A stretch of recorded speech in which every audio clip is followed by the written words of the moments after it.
Pensamiento del día, viernes 6 de diciembre. Encendamos la esperanza.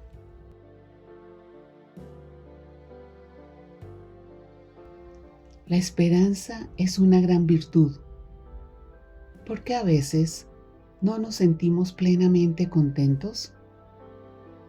¿Por qué nos ofuscan dolores, lágrimas, disgustos? Porque nos falta la esperanza que, pensándolo bien y echando una mirada, aunque sea rápida y panorámica al Evangelio, aparece como su estilo propio, en la espera confiada de las promesas divinas de que el mismo Evangelio es depositario.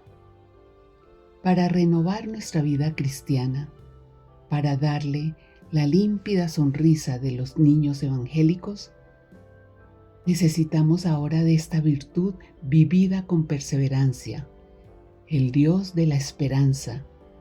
Así llama San Pablo al Señor. Sí, así es precisamente, que el verdadero y único Dios los colme de todo gozo y paz, las dos cosas que le faltan al mundo, el don que el cristiano debe hacerle. Chiara Lubich, Escritos Espirituales 2, Editorial Ciudad Nueva.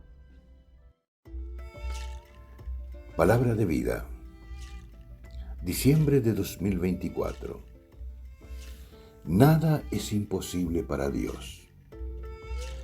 Del Evangelio de San Lucas, capítulo 1, versículo 37.